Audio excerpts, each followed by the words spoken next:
Hey guys, what's up? Welcome to Amsterdam. My name is Timon Diaz and I'm an editor for Geen Stijl, which is the largest Dutch weblog in the world, really.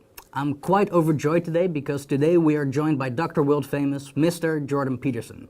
He's a Canadian, but that's hardly all. He is also a professor in clinical psychology at Toronto University, and he's best known for his stance against postmodernism, identity politics, and as an advocate for free speech. Mr. Jordan Peterson, thank you so much for joining us today. Good to see you. Thanks for the invite. No problem, man, no problem. Pleasure's all ours.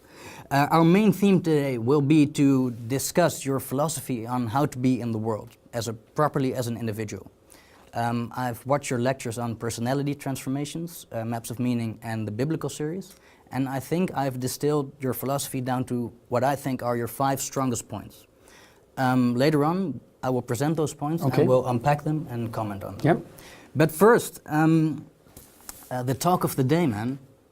Your interview with Channel 4, Cathy Newman. It started. I was watching this, and it was like a self-propelled train wreck. Just for half an hour, it just kept on going. It was quite fun. The memes that came out of it were really good. But I think yesterday or today, it took kind of a more joyless turn. But first, I want to ask you. We'll talk about the aftermath after. But first, how did you experience that interview? What happened there? What was going on there? Well, there were lots of things going on, which is why people are watching it, right? I mean, there are lots of things going on at many levels of analysis all the time. And it's hard to determine which level of analysis you should focus on, especially when something complicated is happening.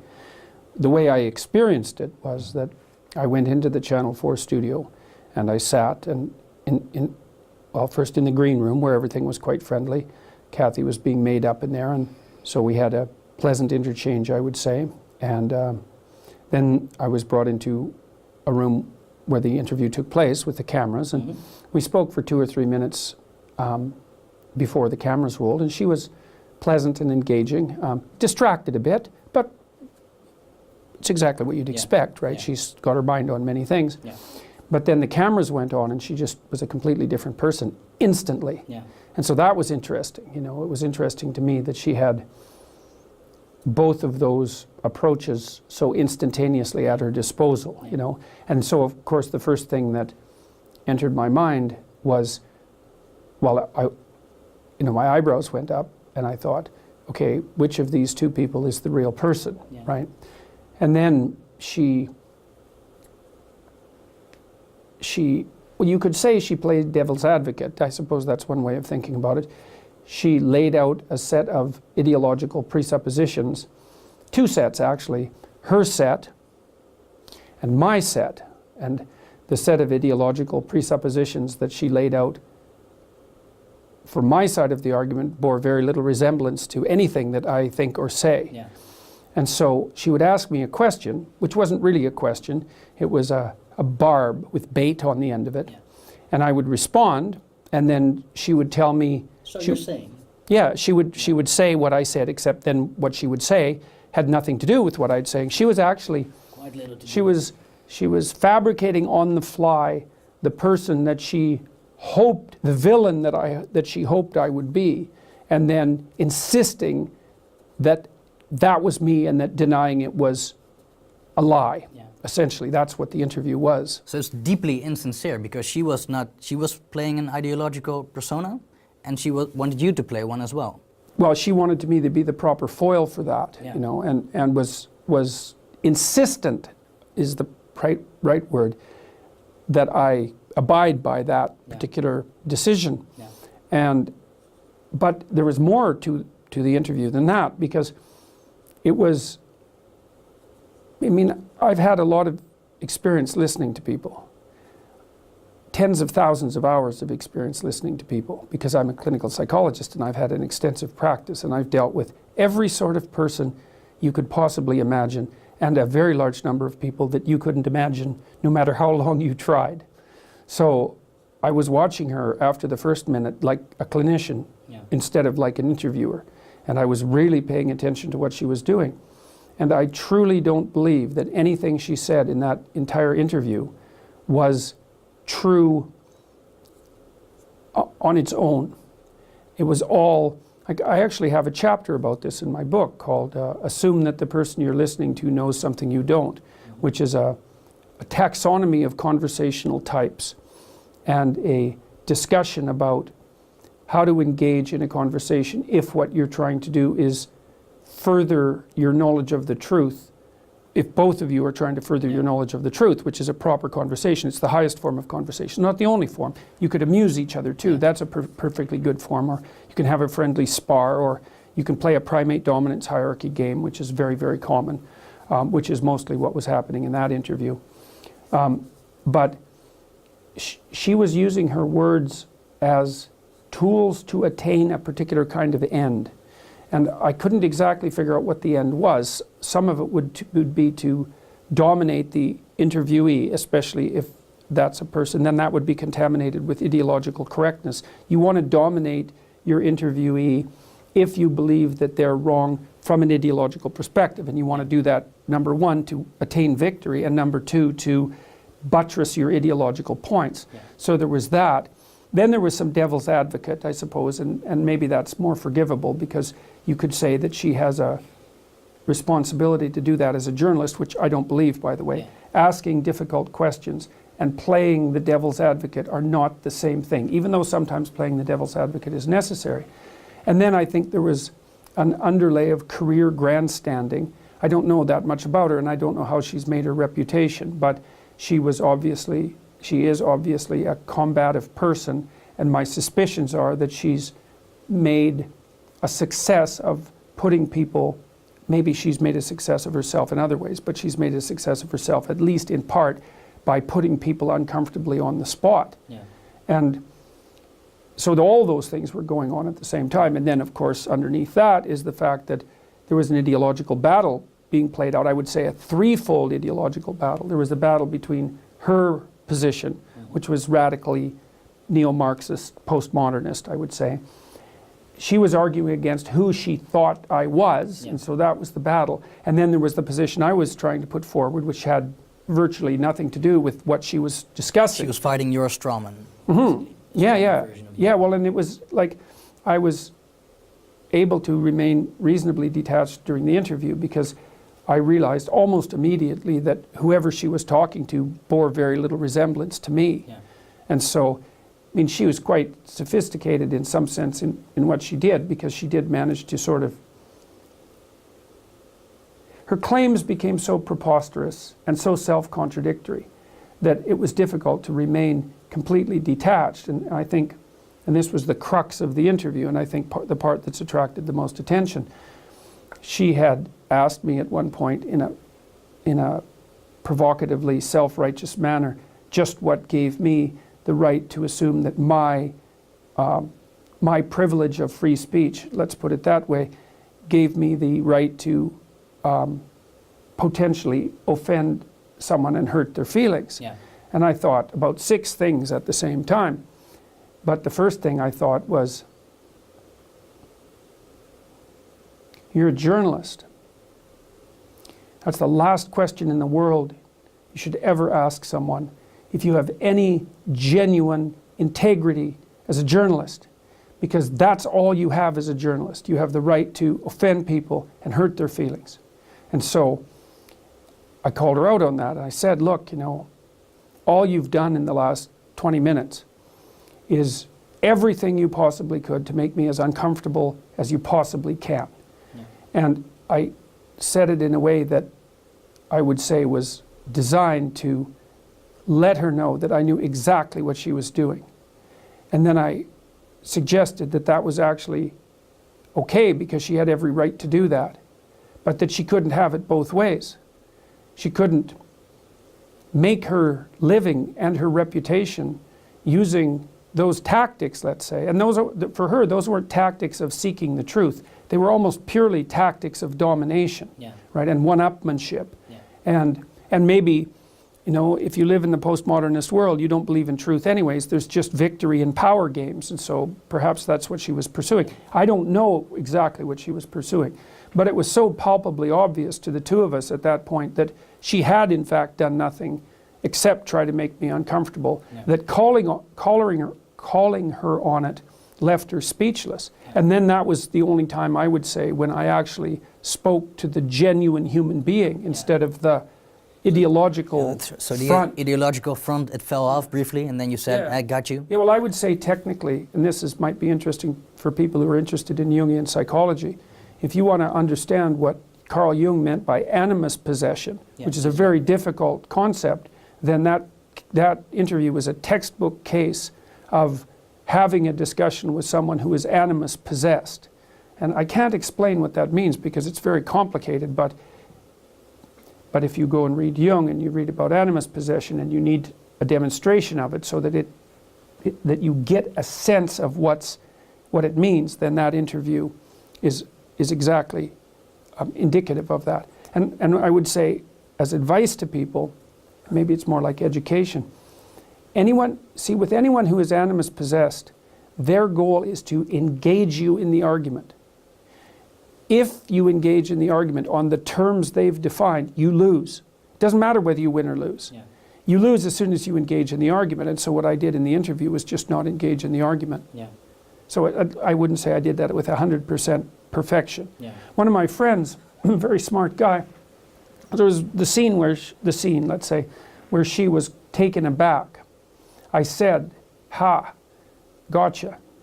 And my friend said, you know, maybe you could have played that differently there. Maybe you could have said, all right, so, you know, obviously you just thought about what I said, you know, and maybe we could actually have a real conversation about that. But, you know,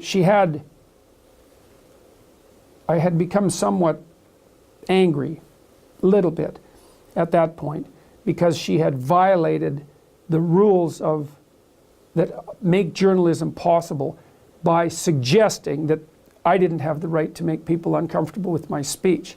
Like she had broken a rule that she shouldn't have broken, in my estimation, and that made me angry. And so I said something that was designed to be witty, hopefully it was witty, and I thought that was a reasonable approach, and maybe it was. But it might have been better to have played it straight and said, look, okay, now we can get somewhere, you know, because we're actually talking now. Yeah, so you mean that after the "ha, got you," you would have taken control of the conversation? We could have actually had a conversation. Yeah. We didn't have a conversation. No. Well, depends on what you mean by conversation. We had a kind of conversation, but what we actually had was a dominance hierarchy dispute. Yeah. Right. Yeah. With an ideological overlay. Yeah, definitely.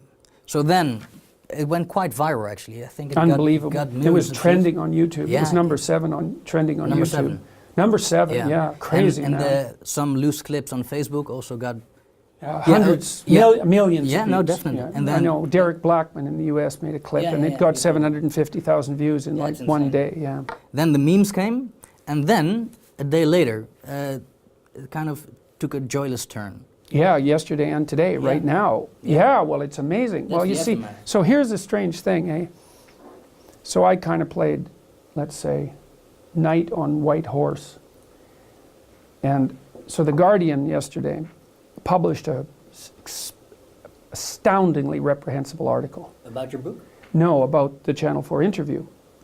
No, they've done some nice interviews about my book. So they've been kind of all over the place with me, you know. But the Channel 4 people claim that Cathy has been targeted with threats, you know, a torrent of online abuse by internet trolls. Yeah. It's like 50,000 trolls, you know, that's a lot of trolls. You might start thinking maybe they're not all trolls, but in any case, overwhelmed by misogynistic abuse and threats, and that they had called in a security specialist to assess the level of threat. And so it was the beginning of the attempt to twist the story around so that the story became Cathy Newman, poor, embattled Channel 4 newscaster, was merely trying to do her job, even though she might have been a bit provocative, interviewed alt-right hero Dr. Jordan Peterson in an honest manner to expose his agenda, posted the results to YouTube, and was immediately mobbed by his army of internet trolls, right? So she went from, so my sense is she went from journalist playing a variety of complicated games to target of criticism online, to heroine, embattled heroine in the panoply of martyrs to whom similar things have happened in the past. And what's terrible about it, and I inadvertently, I would say, contributed to that, because when the Guardian story came out, I read it, and the story purported to be about the threats that she had received. But really the story, because the story opened with a description of me, and the description was, let's call it, far from flattering. Yeah. You know, it was the same old thing. Dr. Peterson, he's a provocateur, has an army of trolls. If anybody ever dares to challenge him, let's say, you know, all they're doing is honestly challenging, the trolls come out, and then they have to fear for their lives. And that was the story. That's the narrative now. The threats were just the prerequisite for the story. And then, yeah, like a dozen UK news media sources, the newspapers in particular, have picked this up. Some even more critical of me than that, some in a slightly more balanced fashion. But, and see, when the Guardian story broke, I tweeted something. I said, look, I've looked at the tweet or the YouTube comments, and most of them were merely criticism. But if you're threatening her, well, stop, you know, because we had an exchange of words, which is what we're supposed to do. I think this message to your followers was one of the most liked tweets you ever put out. Yeah, but here's the terrible thing about it. You know, what happened was that the fact that I tweeted that was instantly used as validation for the claim that there were threats. And that was just, that's what happened. And see, it's weird, because when I wrote that, I thought, there's part of me that thought that might happen. There was a little warning bell that went off that said, look, you know, there's no evidence that these threats are credible. And if you respond by asking people to back off, you're also implying that there are people who should back off, that this is real. And I thought, no, I'm going to do it anyways, because she has been targeted. She has been subject to a very large number of very vitriolic comments. And maybe that's enough. And so, you know, it's okay to come out and say that's enough. But the thing is, it wasn't okay, because as soon as I did it, then the fact that I did it was used as proof that all of these claims were valid. And that just floored me. Like, I was very distraught, I think is the right word, about that this morning, because I didn't see that coming. But were there threats against her? Have you seen them? Define threat. Threats of violence? There's no threats that were sufficient to get the police involved. So what they see, the Guardian was very vague about what the threats were and how and who these security people were. They were vague about that.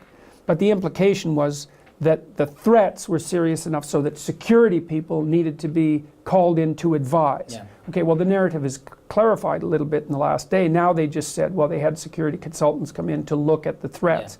Well, so then you think, well, is that because they're actually concerned about the threats? Or is that because they want to spin off a story about how the threats are so severe that they had to call in security consultants? And like, I have a strong, so let's say it's 10% the former and 90% the latter, which is what I would estimate. And so, but it doesn't matter now, because the narrative has already been twisted around. Now, I don't know if that's going to, I have no idea if that's going to actually backfire on Channel 4, or if it will have the effect of further damaging my reputation. I mean, I know the Canadian media has picked up the victimized Cathy Newman narrative and run with it, as well as they're certainly trying. The Independent, I think, was a piece today, has a subtitle: "When white men feel they are losing power, any level of nastiness is possible." In the struggle to regain. I know that was definitely one of the most appalling headlines that I've ever seen a credible news organization produce. And they see, one of the things I pointed out in my book in 12 Rules for Life is that as a clinician, talking to many hundreds of people for many thousands of hours and watching how things unfold in their life from the earliest stages of their childhood memories to their current state of life and into the future. One thing I have learned is that no one ever gets away with anything. And so this reporter has made a kind of statement, a kind of provocative statement, and he or she doesn't understand that there will be consequences of that. And perhaps not the sort of consequences that the author will tie back to that statement, but that's a statement that you only make if you are very historically ignorant or very incautious, or if there's a very dark part of you hoping things will go very wrong very soon. And I would say that there's a reasonable possibility that things are going to go very wrong very soon. For whom? For all of us. For all of us. None of what's happening in this polarized atmosphere is amusing to me. What happened, see, even with the Channel 4 interview, you know, and maybe I was a bit self-congratulatory, let's say, when I made my sort of satirical gotcha statement. I'm not, and then I would say you could read what happened with Channel 4 as a victory for me and as a loss for Cathy. Now, depends on what she was aiming at. If she was aiming at 3 million views on YouTube in 2 days, then it's not a loss. You know, and for me, it's like, well, my book went up to number 2 on Amazon.com in the US the next day, right? It's number 1 in Canada. It's number 3 in the UK, all on Amazon. I couldn't have asked for more publicity, right? No. And so I could also be sitting back and saying, well, you know, she tried to, a person who regarded herself as my ideological opponent tried to go after my philosophy and my reputation on national TV, failed brutally, and has been taken apart for it. It's like, this is a good day, but I don't regard it as a good day. I don't think it's a good day. As what do you regard it? I think that it's evidence of the instability of the times that we're in. It would have been much better for me and for everyone else if what we would have had was a real conversation. So it's not good.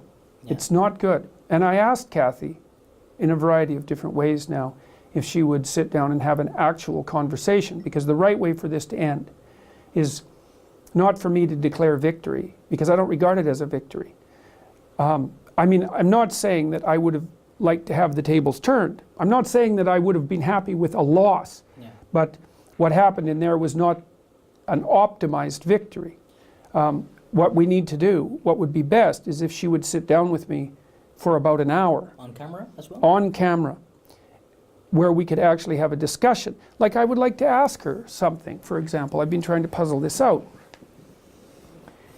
I saw a picture of her today that was a tweet. It was a tweet by one of her friends, and they said that the tweet was something like, we're amusing ourselves watching the Twitter comments while waiting for the police investigation. Okay, and then there's a picture of Cathy holding a tablet, you know, looking shocked in a very pleased way, I think is the right way of, and you see, that's kind of what I'm worried about, is that she is shocked in a rather pleased way. Was this the police investigation into the threats to her? Presumably, it wasn't clear, but presumably. Yeah. But I think she removed those tweets. She did remove them, but it's hard to remove things from Twitter. Yeah. And so, but I've also been sitting here thinking, like, you know, people write me and they say, well, you must be, I'm writing you a letter of support, you must be receiving an overwhelming amount of hate mail, you know, keep up the good work. I don't receive any hate mail. I received like 5 pieces of hate mail in the last 15 months. I can't believe that that's the case. Very modest number. Yeah, and they weren't particularly vitriolic. Yeah, they were criticisms, you know. Yeah. So I don't get hate mail. Now, I don't know why, but I don't.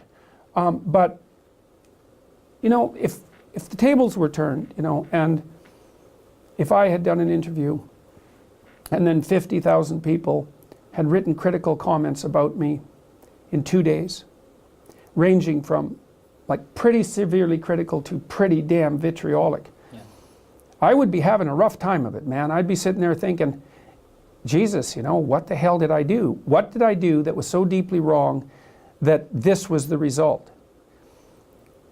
But I don't know what Cathy's thinking. That does not seem to constitute her response so far. Well, you know, I hesitate to guess at it. but there's no evidence that that's her response. Yeah.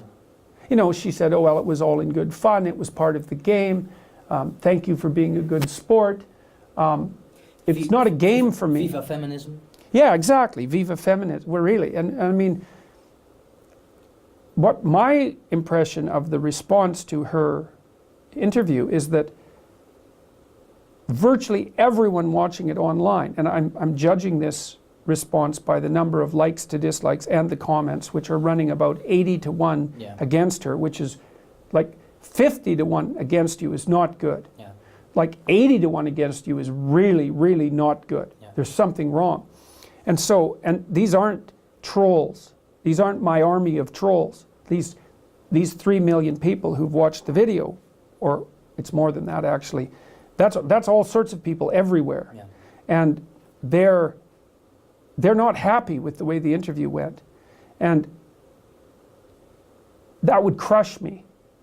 Yeah.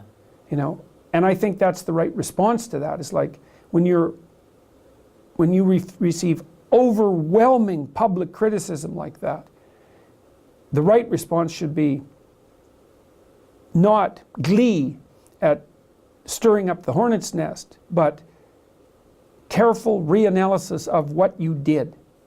That's hard.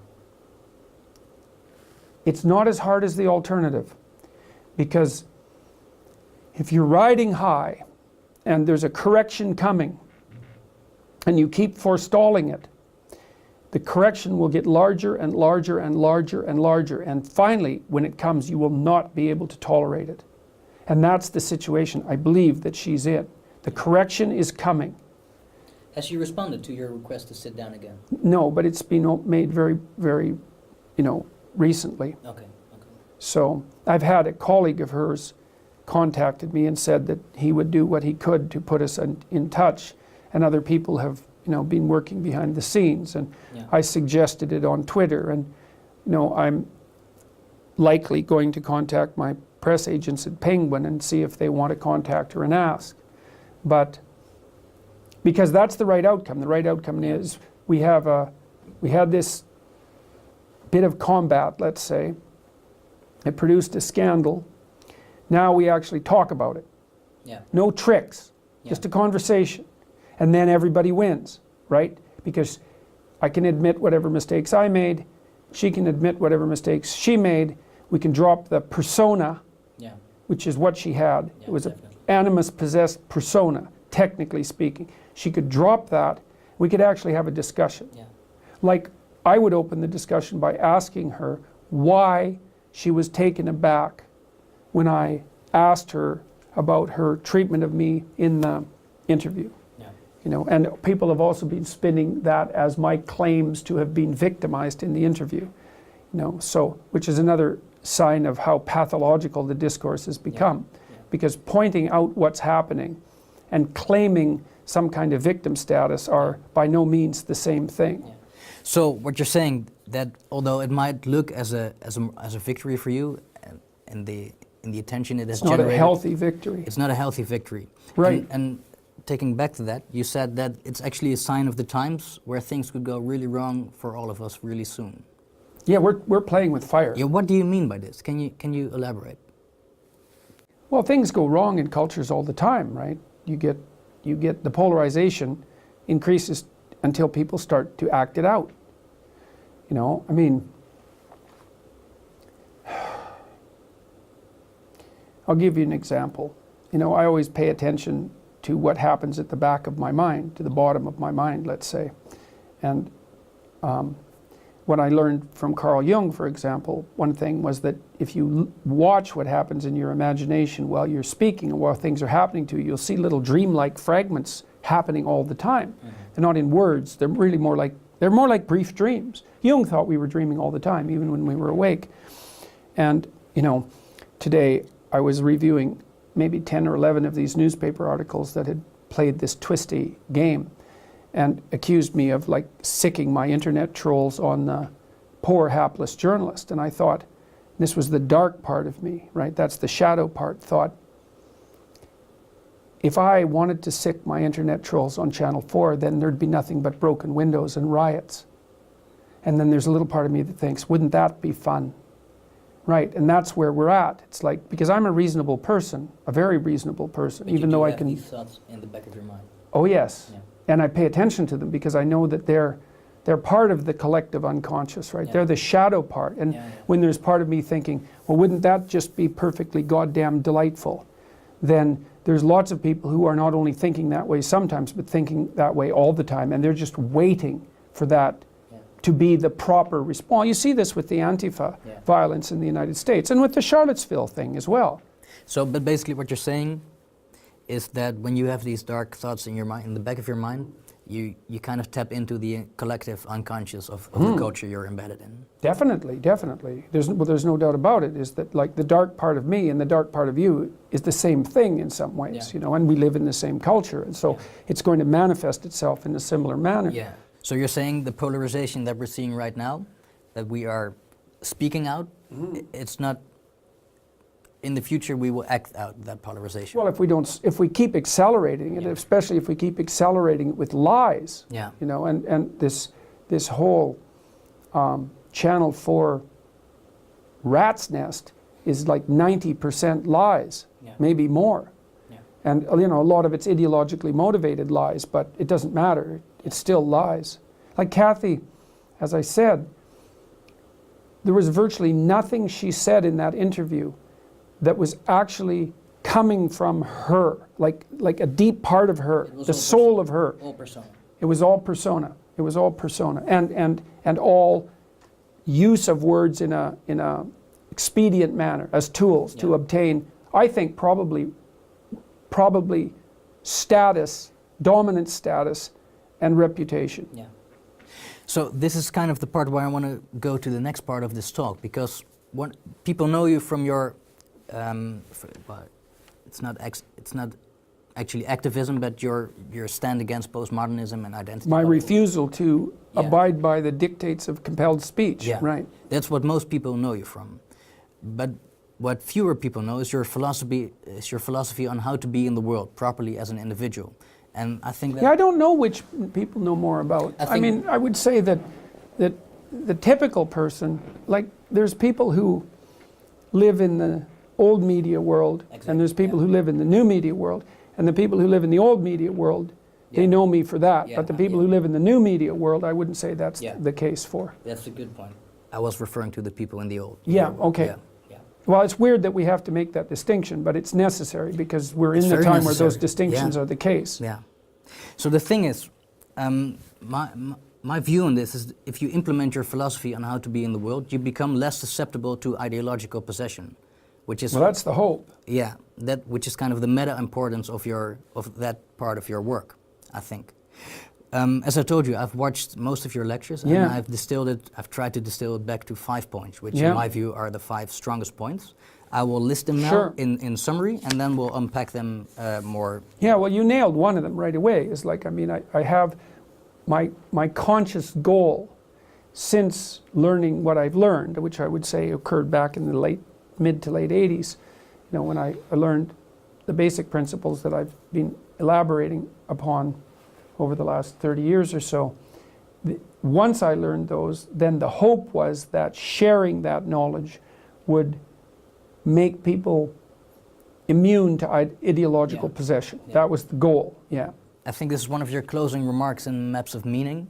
You say that the problem to society's ills is the integrity of the individual. Yeah. Okay, so I'm going to list the 5 points. Fine. Yeah. So, point 1, the absolute centrality of the archetypical hero's myth. Point 2, your main instrument during this hero's narrative is the logos. Point 3, the way to be in the world is to orient yourself towards the highest possible good you can conceive of, because it's not as if you have anything better to do. 4, make the right sacrifices to walk with God, and in this sentence, the concept of God as a judgmental father is an articulation of the discovery of being able to bargain with the future. And 5, minimize your persona, cultivate your essence, and live in its closest possible proximity. No, that's, you know, I think these for a distillation into 5, that's pretty good. Yeah. So, first, let's start with the first point, the centrality of the archetypical hero's myth. What is the archetypical hero's myth? What makes it archetypical? And what is a hero? Could you elaborate on this? Well, imagine that you have a problem, and then imagine that you want a solution. And imagine that there's a particular solution to that particular problem. But then imagine that you have what you might describe as a bigger problem, and that's not the problem. It's the fact that you have problems, because that's the real problem. The real problem is the fact that you have problems. And then you might say, well, you don't want a solution to our problem. You want a solution to the fact that you have problems. And so it's a leap of abstraction, right? So then you might say, well, is there a way of conceptualizing the set of all problems that's universal? And I think there is. I mean, that's what religious stories try to do. And they do it using dramatic means, because the problem is so complex, so that's the meta problem. It's so complex that we don't really know how to formulate it. But that's what we're struggling towards. So it's like, well, what's the problem of life? Something like that. Well, you could say that the problem of life, and I outlined this quite carefully in 12 Rules for Life. The problem of life is this. We're finite and mortal. That's problem number one. So the first problem is that life is essentially tragic. It's little us against infinity. Yeah. And we lose. And not only do we lose, but we lose in a manner that produces a substantial amount of suffering, and sometimes an unbearable amount. So it's a big problem. So that's problem number one. Problem number two is that that's not the worst problem. The worst problem is that that's true, plus malevolence exists in the world, evil exists in the world, and makes that first problem even worse than it would have to be. And that's universally true for everyone all the time. That's archetypal. So when you formulate a situation archetypally, you speak about it in a manner that's eternally true. So there's lots of ways that you and I differ, but there's many ways that we're the same. And so that would be what constitutes our essential humanity, let's say. And what makes us the same is that, like you, I'm mortal, and my life is finite, and my existence is characterized by suffering, and I have to contend with the fact of malevolence in the world. And it's the terribly destructive character of the natural world, it's the tyrannical element of the social world, and it's the adversarial element of myself and every other individual. Yeah. So that's the malevolent element. Yeah. And so we're stuck with that. Okay, fine.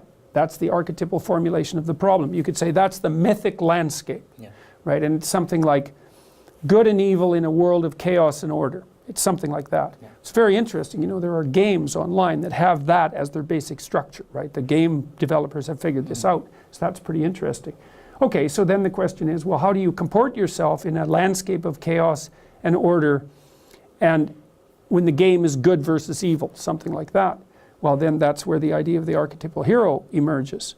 And the archetypal hero is the person whose eyes are open and whose speech is true, and who faces both the chaos of the unknown and the tyranny of the known and balances them, right? And then you think, well, and that's the antidote to the problem. That's the meta solution to the meta problem.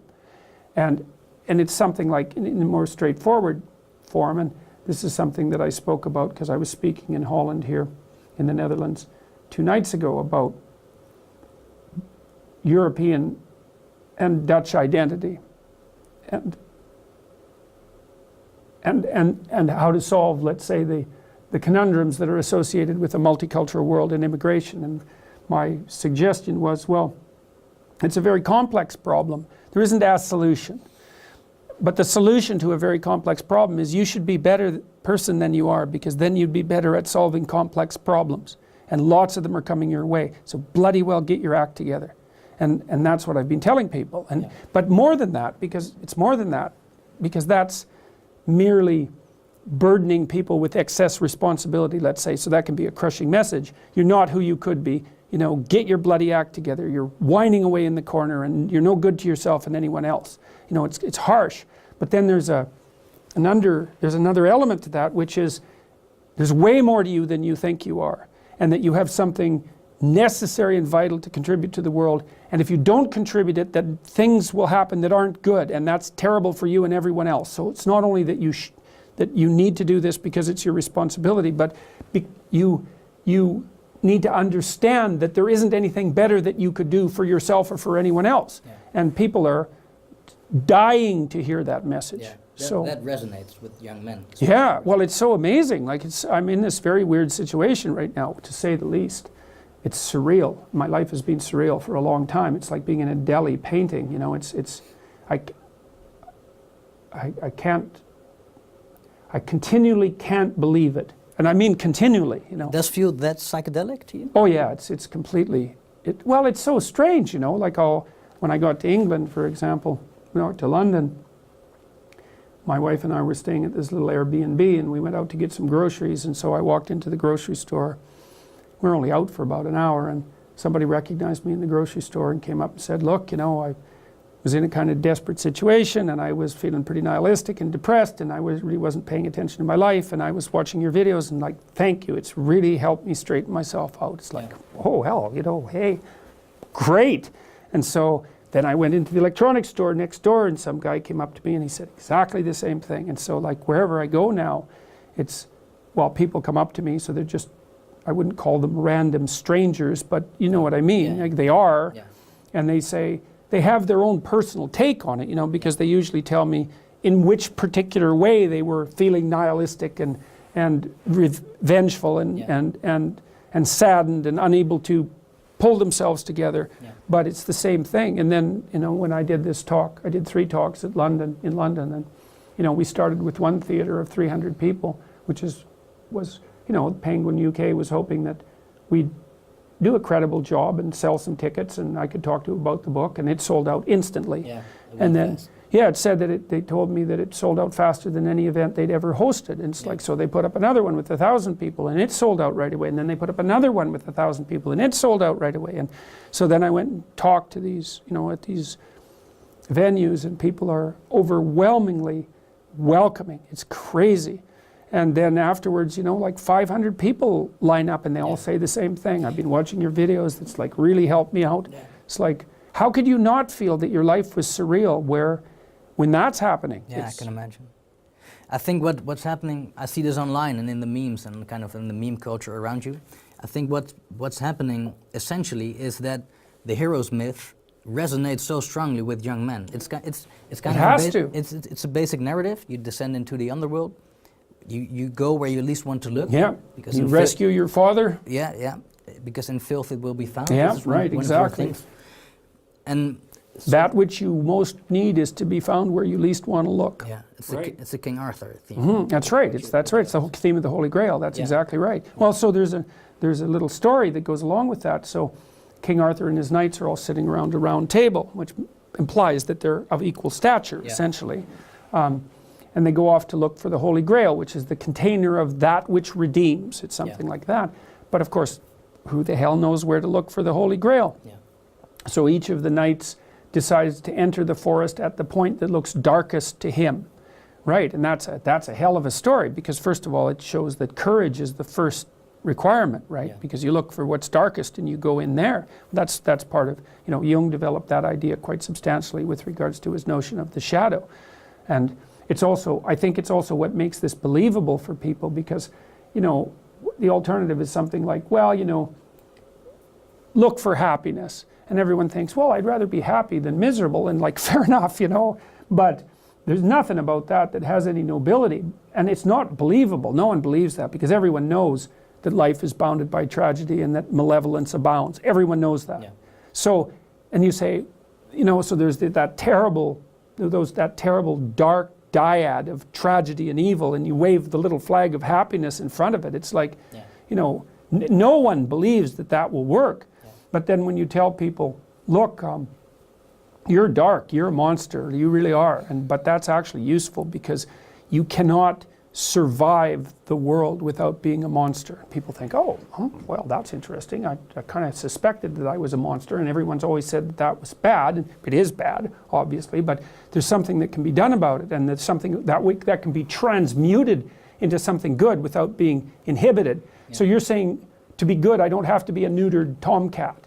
To be good, I can be a monster, but I can be like a civilized monster. It's like, yeah, that's what you should aim at. You should be unbelievably dangerous. The more dangerous you are, the better. And then you should control that. Because that's your doctrine on what constitutes morality, right? It's contained capacity for malevolence. For mayhem. For mayhem. Absolutely, absolutely. Well, and I learned this partly from Jung, but also partly from Nietzsche. And of course, Jung learned it partly from Nietzsche, because Nietzsche pointed out that most of what passes for morality is just obedient cowardice. Yeah. So I'm an obedient coward. Well, no one wants to think that. So they say, well, no, I'm not an obedient coward. I'm a good person because I don't break any rules. It's like, no, you're not. You're an obedient coward, and you're too afraid to break the rules. That doesn't make you good. It also accounts for why the dark hero, the anti-hero, is so popular in cinematic representations in particular, because people go and watch the mafia hitmen and guys like that, and they, there's a dark part of them that thinks, wow, those guys are really cool. Like movies like Quentin Tarantino's movies, where the hitmen are wisecracking and they're tough and they can handle everything, and you think, well, these guys are psychopathic criminals. Why are people looking up to them? It's because, well, you're not moral if you're just harmless. And the question is, well, what's the antidote to being harmless? And the antidote to that is to open up that doorway into the shadow. And then you could become that, right? There's that gleeful, predatory victory that's part of that, and that would be associated with, let's say, the attitude that I could have had to what happened with Channel 4. It's like, I won. Yeah. Look the fuck out. Right. But no, that's not right, because it's not good enough. It's better than losing by a lot, because there's nothing in a loss that's admirable, but it's not the highest form of victory, and there's no reason not to go for the highest form of victory, and that's peace. Right? It's not predatory victory, it's peace, because anyone with any sense, who has any wisdom, regards peace as the goal. And that isn't the peace that means that I'm so afraid of you that I'm not going to say anything.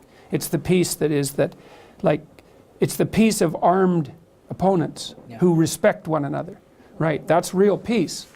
Harking back to the hero's myth one more time, do you think that basically all people need to complete this narrative at some stage in their lives? Do all people need? It is their lives. Like, if you don't act this out, let's say, you're not living, you're fragmented. You're a puppet. You're a puppet of other motivational forces. Like, this is what happens when you unite the motivational forces that guide you. Unite your own nature with your own culture and rise up above it. That's what happens, is you end up acting this out in one way or another. And you might as well know it. And this was Jung's point. It's like, you can be the unconscious actor of a malevolent, tragic drama. Or you can wake the hell up, and you can decide that you're going to be the hero of not only your story, but of everyone's story. And then you can choose. Which of those do you want? Now, the problem with choosing, let's call it the archetypally heroic path, is that you have to take the responsibility. But the upside is, well, what the hell's the difference between responsibility and opportunity? You could say, well, there's no difference between responsibility and opportunity. So the more responsibility you take, the more opportunity you have. Now, maybe you don't want that, because you'd rather cower in the corner and hide. But the thing is that you probably wouldn't rather do that, because if you try it, you'll find that there's nothing in it but self-contempt and misery. Right? That's a bad pathway to pull back and to fail to engage in the world, and you end up bitter and resentful and self-destructive and vengeful and then far worse. That's you can develop a liking for that. I wouldn't recommend it. Yeah. No, I understand. I was summarizing the cinematic history of the past 15 years, and there were a few characters that I found particularly archetypical. And I was wondering, because I don't think you've ever mentioned these in your lectures. So there's Maximus from Gladiator. There's Hector of Troy from Troy, who faces off against Achilles. There's King Leonidas from 300 with the Spartans, and there's Spartacus. And what stood out to me was these are all deeply archetypical figures, and they have a few core core properties in common. One is they talk very little, and if they talk very decisive. Two is they never or seldom raise their voice. Only if they raise their voice, it's so the troops can hear them. And three, I think that within these archetypes might reside the case, maybe the ultimate case for male monogamy. Because these archetypes that resonate so strongly with men, what they all have in common is that they're fiercely loyal to one woman alone. Right. Well, that's part of them. That's part of the incorporation of the shadow, I would say, because, you know, Louis C.K. a while back talked about Tiger Woods, and I really liked it because people were complaining about Tiger Woods and his affairs, and also about Arnold Schwarzenegger and his affairs, and one of the things that Louis C.K. pointed out, quite in a very comical manner, was that, well, many men aren't having the affairs of Tiger Woods. But that's not because they're good men, it's because they don't have, I think he said, a busload of Swedish bikini models waiting for them at the final hole. So the idea would be that you should conduct yourself so that you are attractive to many women, maybe that you have your pick of them, but then you should pick one. And that's a sacrifice. Obviously, that's a sacrifice of a sort. It's a strange sacrifice because, you know, I talked to someone, a comedian recently, who told me of one of his experiences in Las Vegas. So he went to Las Vegas with a sports superstar. And they went to a party, and what literally happened at the party was one woman brought forward a small group of other women, all very attractive, and basically told the sports legend that he could just pick one of them and she would go home with him, right? And so that had all been arranged beforehand, and he said that he's been in many situations where something like that has happened. And I thought, well, you know, that sort of is appealing to the Hugh Hefner playboy 14-year-old fantasy that sort of gripped our culture from the 1960s onward. But imagine that you sleep casually with 100 women in a 6-month period, or a 3-month period for that matter, or a 3-week period. I don't care, pick your time frame. And you say, well, what, and you're ecstatic with yourself because you've been validated by this opportunity. And I'm not making light of that. It's not nothing to be attractive to women like that. It's really something to be attractive to women like that. But it isn't obvious to me that your choice to conduct yourself in that manner enriches your life and the life of other people more in any way than picking one person and actually having a relationship with them. It's only true that that promiscuous pathway, let's say, is better if you can actually divorce sexuality from all the other elements of life. You say, well, it's about variety and it's about impulsive pleasure. Or maybe it could be even slightly deeper than merely impulsive pleasure. It could be shared impulsive pleasure. But I don't think you can do that because sexuality isn't divorceable from family and from morality and from all the other elements of your life. And if you're mature, you know that. And so you make a decision. You make a decision not to capitalize on your opportunity, not to misuse your opportunities. And you know, a huge part of the Me Too phenomena, a huge part of this battle that's being played out in our culture is a consequence of the failure of men to recognize that. Now, it's not only the failure of men, let me be absolutely clear about that, because, for example, with the example of the sports superstar, the women who are lining up in front of him, parading themselves and offering themselves, are deeply complicit in this pathological game. And so it's pretty clear anthropologically as well that, you know, sexual choice tends towards a Pareto distribution, especially for men. So most men have very little selection at their disposal, and a small number of men have excess opportunities.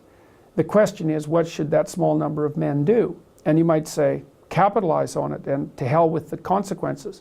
And like, it's a powerful argument, but I do believe it's wrong. It destabilizes the society. And so, and I also don't think it does your soul any good, because the problem with treating other people as casual sexual partners, let's say, is that you also treat yourself that way simultaneously. And I don't think that that does you any good, because you're not, unless that's what you want to be. If you want to be a casual partner, it's like, well, I wouldn't say that's a particularly noble ambition. You should be able to do better than that. All right, so we just discussed the centrality in your philosophy of the archetypical hero's myth, which is basically one descends into the underworld, you go where you least want to look, you face the dragon goddess of chaos, you fight with all you have and a little more, and if you survive, you retrieve something of supreme value and you escort it back into the daylight. And then you share it with everyone else. And then you share it, yeah. Which is a crucial part, crucial part of it. Yeah, Right. definitely. So the second point is actually, within your philosophy, it seems that during this narrative that I just described, the logos is your premier instrument.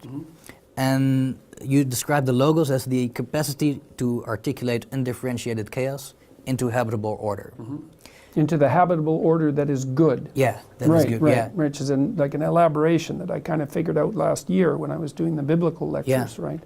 Because one of the things I came to understand when I was reanalyzing the earliest chapter in Genesis is that there's this idea in Genesis that the creative force, God, uses this process, employs this process, the logos, to extract habitable order from chaotic potential. He speaks the world into being. Right, but he uses the logos specifically to do it. Then the logos is truthful speech. Yeah. And so there's an idea there, which is that it's a deep idea. It's the deepest idea of the West, I would say. And it's the deepest religious idea. So, but I think it's been, I don't know if it's been articulated best in the West, but I would say you could make a case for that. But in any case, the idea is that there's a way to bring order into being that makes the order good, and that's to bring it into being by spoken truth. So you can extract new being out of potential by lying, but That's then not good. No, it's hellish. Yeah. It's hellish. So it's order, but hellish order, tyrannical order.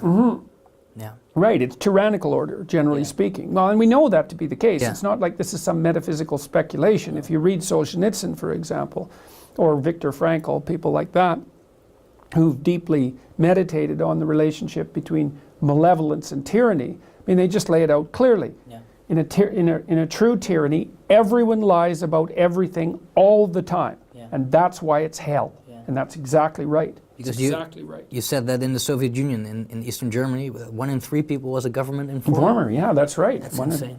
It's the very definition of social pathology. Yeah. Because, well, if you can't say what you think, then you don't know who you are.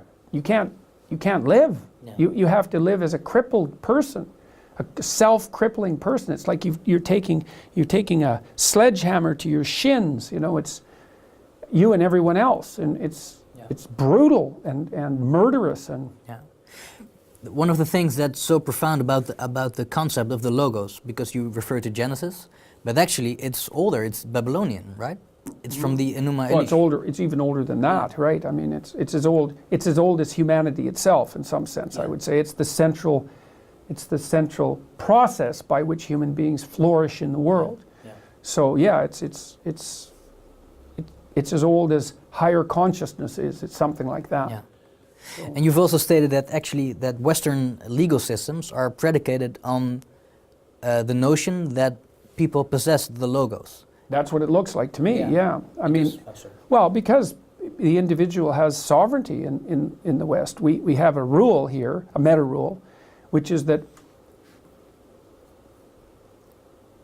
the individual is not above the rules. It's not that. It's that the rules encounter a boundary where they hit the individual. So that even if you're a murderer, even if everyone knows you did it, say, you still have to be treated with the dignity that you would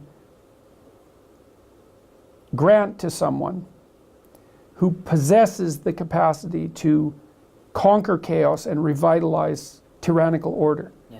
You have to, the law itself has to draw to a halt in front of that. Yeah. And that's, people don't understand how amazing it is that that principle ever emerged, because the impulsive, correct response to the revelation of a murderer in your midst is to just kill him as brutally and rapidly as possible.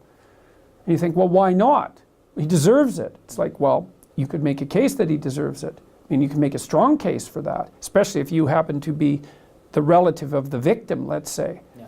But that's not the point. The point is that there's something even deeper at stake that's real. And I believe that respect for that logos, let's say, which is something that's a co-creator of being and also something that is possessed of free will, those are the ideas.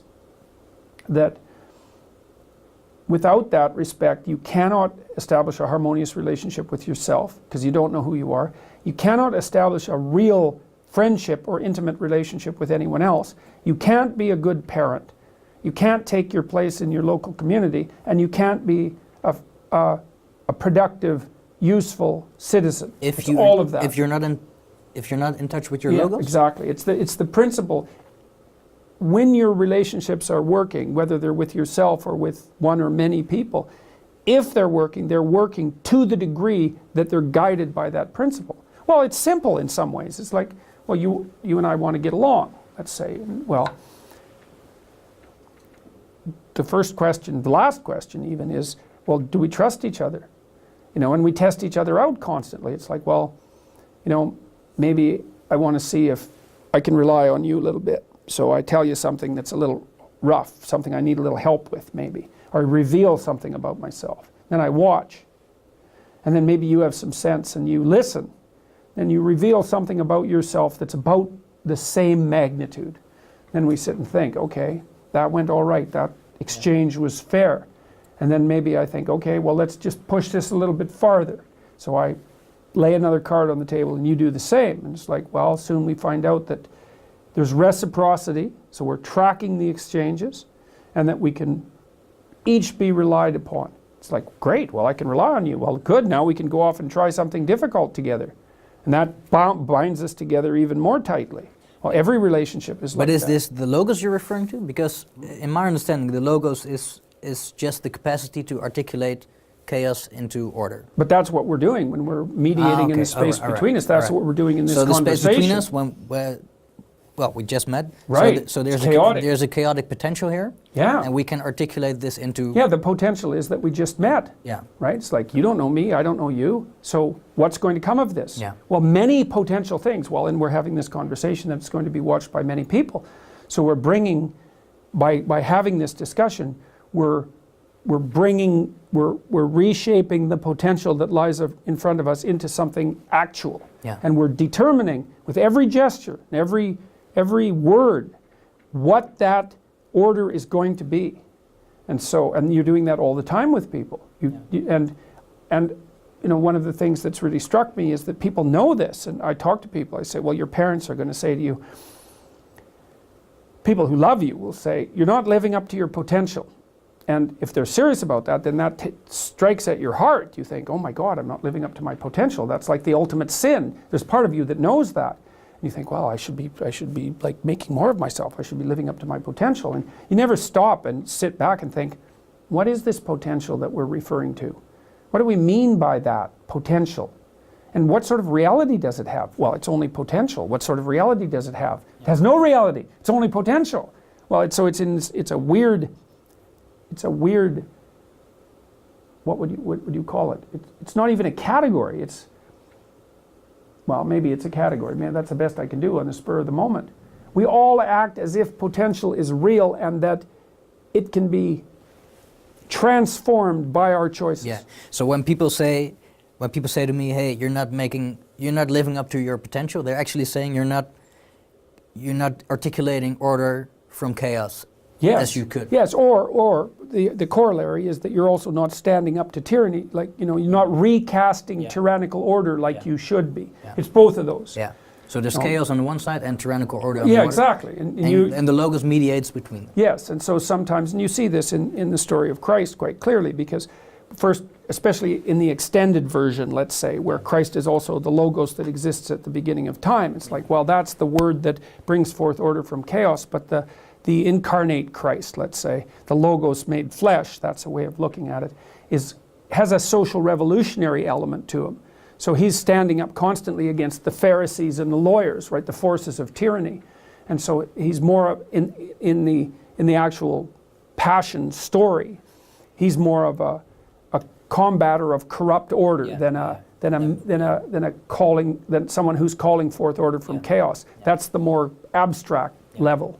But both of them are integrally part of the hero story. The hero's always doing one of those two things. So when you think about the logos, is this the element that makes the individual possess a certain divinity in your? Yeah, it's indistinguishable from the divinity of the individual. It's the same thing. It's the divine principle of the individual. And then one question might be, well, you could say, well, what's the phenomenological status of that? Which would be, how do you experience that? And you experience that in many ways. You experience that as a sense of meaning when you're doing something meaningful. So that's a direct experience of it. You can experience it in a more metaphysical way, and people experience that when they experience feelings of the infinite, intimations of the infinite, intimations of immortality. That's another way of thinking about it. And those can happen when you're listening to music. They can happen in sexual encounters. There's all sorts of rituals that might evoke them. Micro examples occur when you're working and you're deeply engaged in what you're doing and you're finding it meaningful. You can make contact with the part of you that seems infinite in scope. And those are the sorts of experiences that people usually refer to as mystical. And you might think, well, those are just forms of insanity. That would be a classic psychiatric materialist objection. But the problem is the evidence doesn't support that idea. The evidence suggests that mystical experiences have a profoundly positive effect on all aspects of people's lives. Now, that doesn't mean they can't go wrong. Schizophrenics sometimes have mystical experiences, but they're less constructive. It's not the same thing. It's not the same thing, and it shouldn't be confused. There's no evidence that it's the same thing, and the two things shouldn't be. And there's plenty of evidence that they're not the same thing. They shouldn't be confused.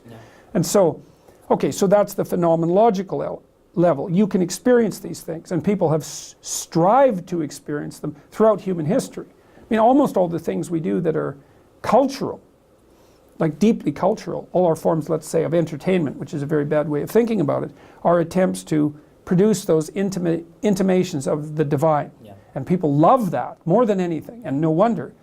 You couldn't say, well, that doesn't mean that there's any such thing as divine. It's like, well, that's a whole different argument. Maybe not divine, but transcendent nonetheless. Well, it's good enough.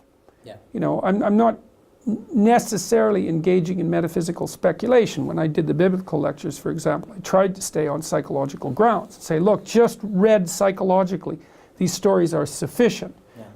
I do believe that there's a metaphysical reality to the experiences of the intimations of immortality and divine unity that people are capable of having. I believe there is metaphysical grounds for those. I believe they're reflective of a deeper reality. But you don't have to believe that in order to view this from a psychological or pragmatic perspective.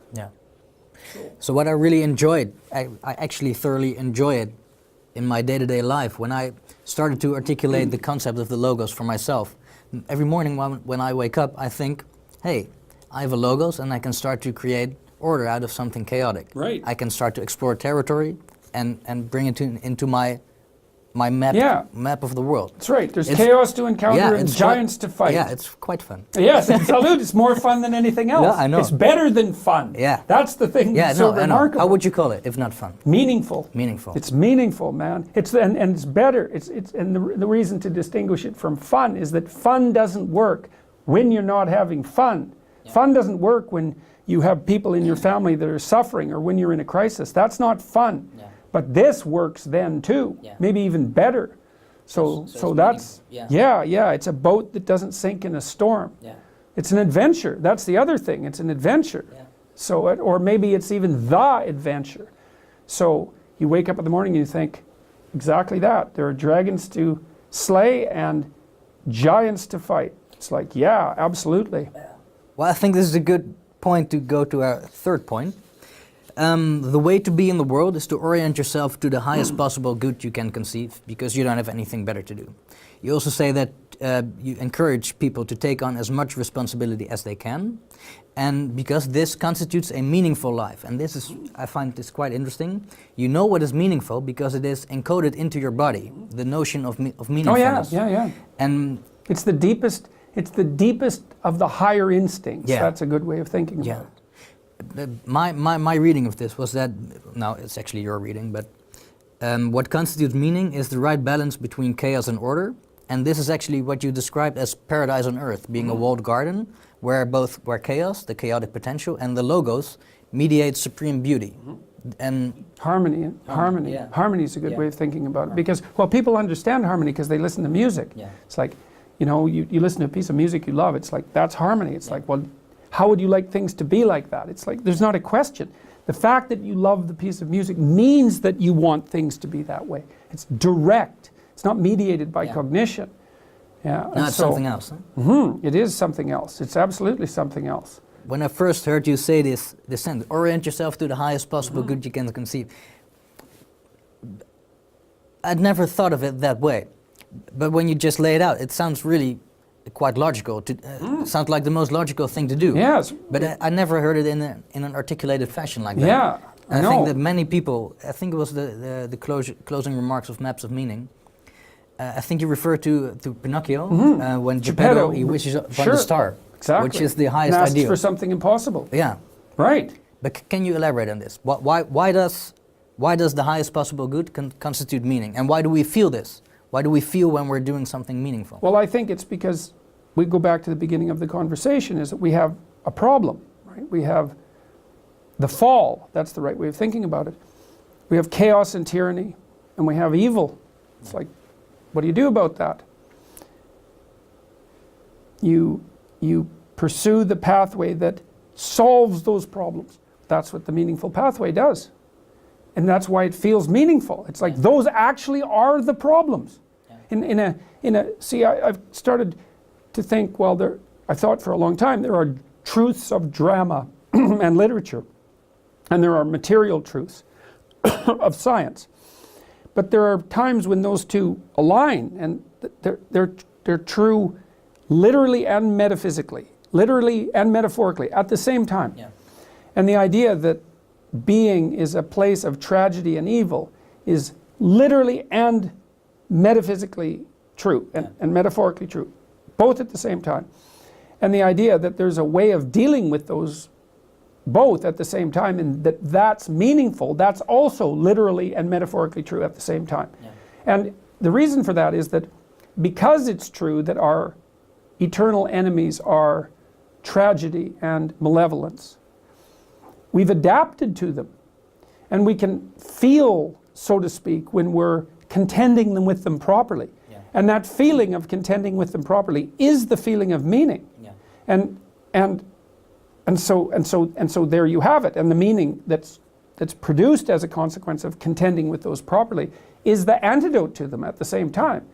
So, in the Christian story, of course, Christ voluntarily hoists his cross.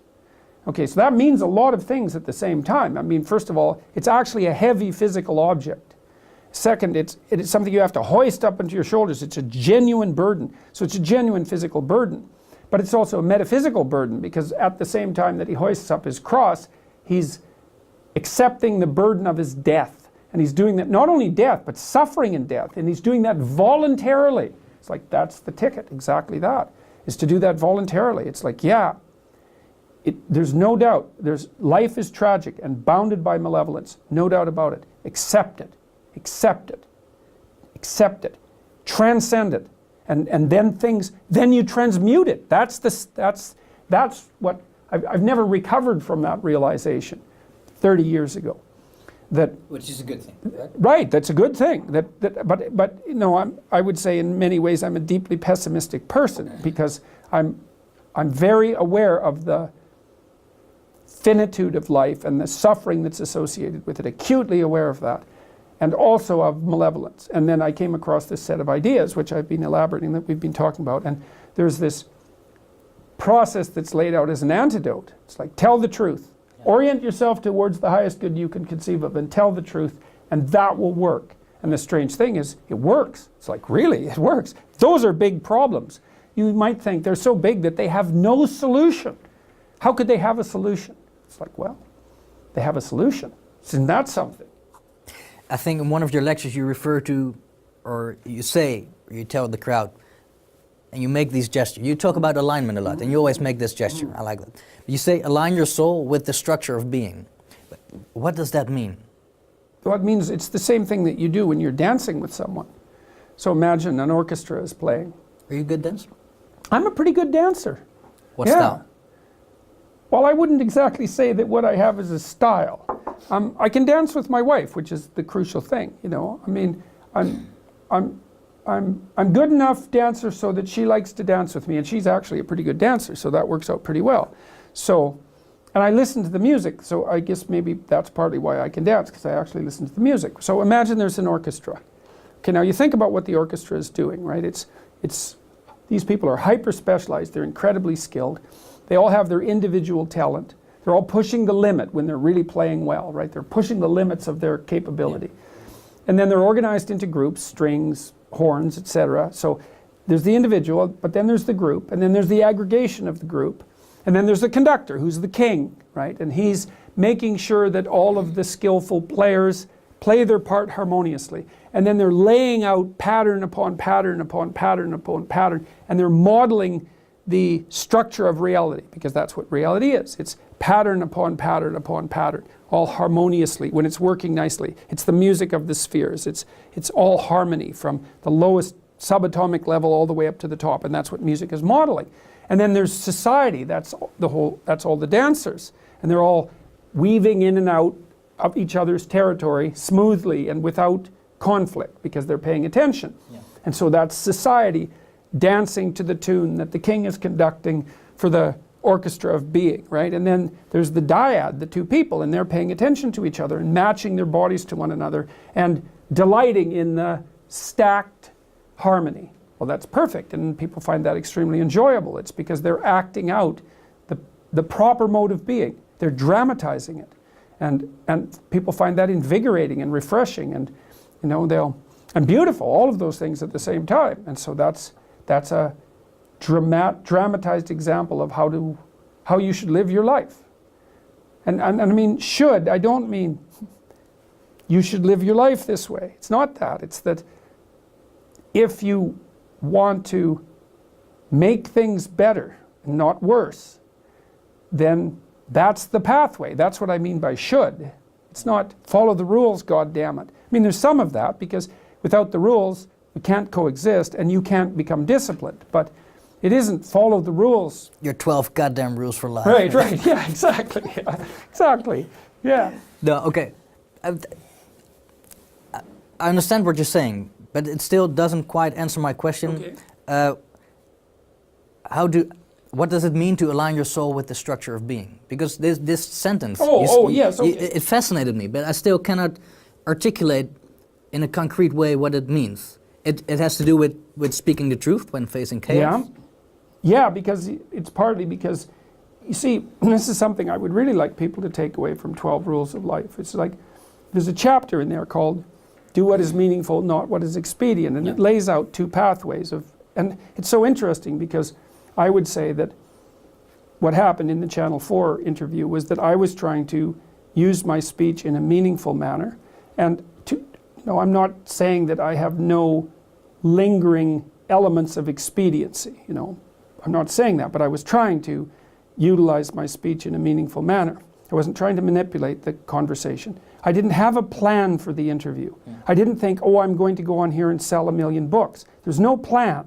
The plan was to go and have a talk. That's it. Yeah. And to let whatever happened happen. Well, so the thing about telling the truth that's so adventurous is that you let go of what you want. And you replace it with a hypothesis. It's the hypothesis of faith. And the hypothesis is, it doesn't matter what I want, because I don't know even what I should want. Instead, I can say I'm going to make a claim, and a philosophical claim, that if I tell the truth as carefully as I can, then whatever happens is the best that could have possibly happened in that situation, no matter how it looks. Yeah. Right, right. And That's profound. well, but it's adventurous. That's the thing that's so fun about it. And I think this is also why it's not merely you should bow down to the rules, because that's sort of a slave mentality in some sense, right? And I mean, you have to be a slave to things. You have to be disciplined. So I'm not denying the utility of following the rules, but telling the truth is much more dynamic than that, because you don't know what's going to happen. Yeah. And you don't care. Or maybe to put it more precisely, as I said, you assume that whatever happens is the right thing. Yeah. And then it was so exciting to me last year when I was doing the biblical lectures to understand finally that the link between the idea of God employing the logos to create habitable order and saying that it was good. I said, oh, okay, so that's the deepest reflection of that idea. The idea is that the being that you speak forth from potential with truth is good. Yeah. It's like that might be true. Yeah. Well, Jesus, just think what it would be like if that was true. Yeah. It's the key. It's like, well, how do you set things right? Tell the truth. I've actually come to think during the past 2 years that if you honestly speak the truth, it makes you, and well, not indestructible, but it does kind of make your soul indestructible. And I think the archetypes are referred to, Maximus, Hector, Leonidas, all men who spoke the truth. They were all defeated in the end, but their soul was not broken when they were defeated. Socrates is the best example of that, yeah. because we know, the thing about Socrates that's so cool is that, many things, is that, there's arguments about the historical reality of Christ, and there's arguments about the historical reality of the Buddha and Muhammad as well. There's no arguments about the historical reality of Socrates. He lived, and we have 2 transcripts of his trial from 2 different people. Yeah. And they basically, and I outlined this again in this same chapter about doing what is meaningful and not what is expedient. When Socrates, when he was accused of corrupting the youth of Athens, there was a game that was going on. It was a political game. And Socrates was a gadfly, right? He bothered people because he kept asking them questions, He wanted to know the answers. He'd ask them questions, and then the people he was questioning would find out that they didn't know the answers, and that was very disturbing to them, And so they all got together. Athens was a small city by our standards, only 25,000 people. Everyone knew everyone, like seriously, right? And all the local aristocracy got together and said, God, we're sick of this guy. Why don't we tell him we're going to put him on trial and sort of hint that he should get the hell out of town? That was the game. Yeah. So that, they announced the trial, and everyone knew it was going to be a fixed outcome. But the idea was, well, we'll announce it 6 months ahead of time, and he can have a colloquy with his friends and get out of town, and then we'll be rid of him, and that'll be the end of that. Well, and Socrates knew that this was the game, and so did his friends. And they all got together and said, well, we got to get you out of town. And Socrates was thinking, yeah, that's probably a good idea, because, I don't want to be dead. And then he went off and had a little consultation with his conscience, his daemon, he called it.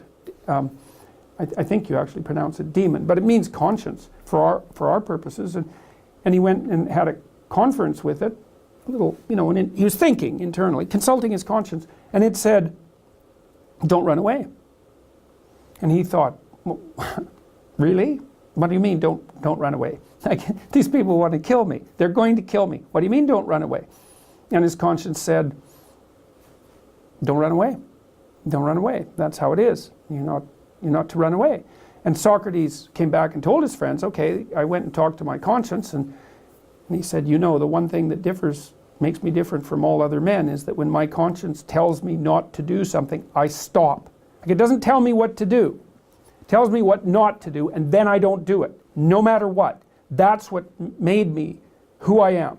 And he said, the Delphic Oracle had said, for her part, he said at his trial that he was the wisest man, and she was very highly regarded, right? Whatever she was doing with her hallucinogenic tricks, she was the mouthpiece of the gods, and said that Socrates was the wisest man in Greece. And we still remember him. He didn't run.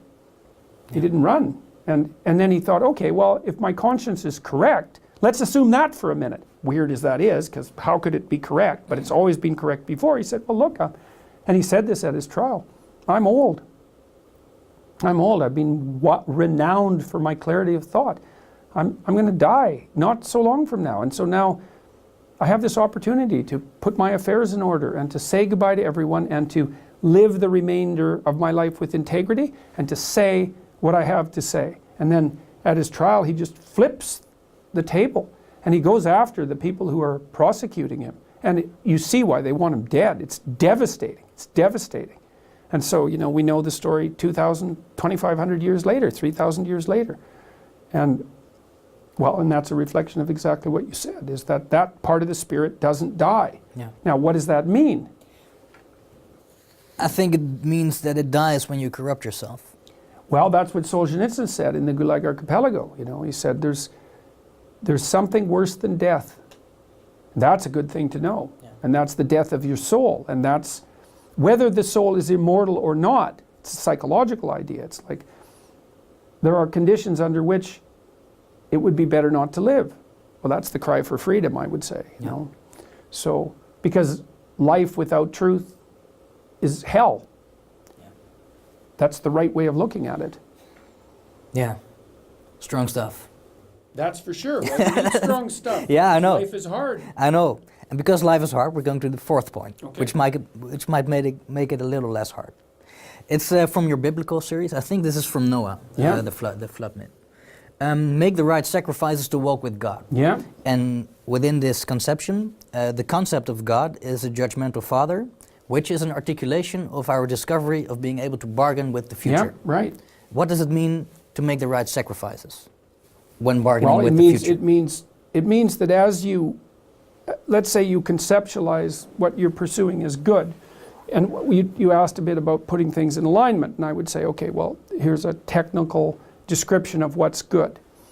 It's what's good for you now, in a way that's good for you tomorrow and next week and next month and next year, so it can be iterated, right? Yeah. So you can't do impulsive things, because the problem with doing impulsive things is they're really good right now, but you're dead tomorrow. That's not a good solution. And if it's impulsive now and you're dead in a year, that's also not a good solution. So you're bounded by the necessity of preserving yourself across time. But that's not the only boundary, because it has to be good for you, but it also has to be good for the people around you in ever-widening concentric circles. And that's not much different from it being good for your future self. So it's a very constrained set of procedures. Yeah. But people are signaling to each other what these things are all the time. So, you know, if you're in a conversation at a party and you behave properly, then people are happy to have you around and they laugh at your jokes and they tell you interesting things and it's engaging. And if you're off the path at all, then they frown at you or they ignore you or you're boring. And people are signaling your position on the line between chaos and order at you all the time, nonstop. Everyone's broadcasting at everyone else always. And so to align yourself with the highest good is to figure out how to conduct yourself so that all things are working as well as they can because of what you're doing right now. Now, you're aiming at that. That doesn't mean you can do it, but that's what you're aiming at. And then you get better at doing it. And then while you're doing that, in principle, you concentrate on the day, right? So that you can pay real attention to the moment. Orient yourself properly so you're looking in the right direction, you're aiming at the right thing, and then concentrate locally. That's what the Sermon on the Mount, that's the message of the Sermon on the Mount, by the way. So now you have to remind me of the initial question was, what does it mean to make the right sacrifices? Right, okay, so now let's say you're aiming at what you're aiming at, you're walking towards it, yeah, right? Well, you may find that there are things that you're doing that you just have to stop doing. And for example, when I was writing Maps of Meaning, I was going out and partying a lot. 3 times a week. Yeah, when I particularly liked alcohol, and I think it had something to do with my proclivity towards depression. But if I had a couple of drinks, that just disappeared.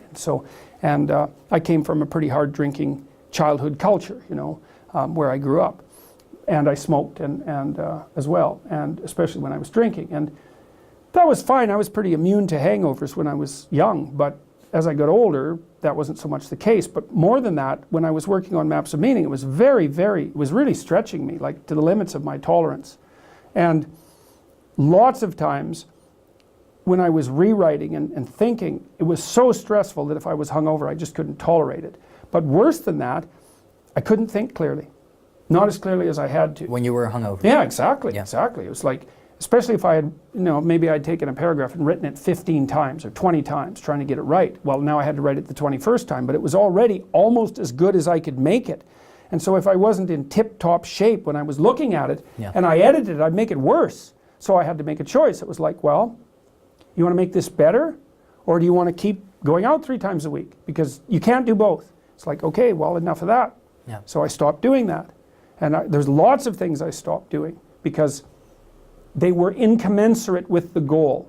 And that's a sacrifice, and you make the sacrifices necessary to there's no difference between making sacrifices and transforming. It's the same thing. So you think, well, this is what I want. Okay, well, if that's what you want, then you can't also have this. Yeah. Make your choice. Okay, I'll give that up. Well, does that please God? Well, that's the archetypal way of thinking about it. Well, you'll find out. Yeah. What you also say in your flood myth lectures is that the flood is kind of a metaphor for natural atrophy. Yeah, so things fall apart. Things decay. Yeah. But by making the right sacrifice, you can build the ark to withstand the decay around you. Well, I really experienced that this year. So in a synchronous way, while I was lecturing about Noah, I was in this intense political controversy. And I mean, I've been in a situation for 15 months now where if I say anything wrong, I'm done. And I've said things that were more wrong than they might have been. It skirted that edge, So I've been hyper vigilant about what I've been saying and what I've been doing for this extended period of time, with real catastrophe lurking as a consequence of making an error. Well, luckily, during that time, especially when it was really intense at the beginning, it's not so threatening now as it was, even though it's still very strange and intense. I was very fortunate because my parents were at my house when all this broke, and my wife and my kids are around. They're adults, and we were sorted out. Yeah.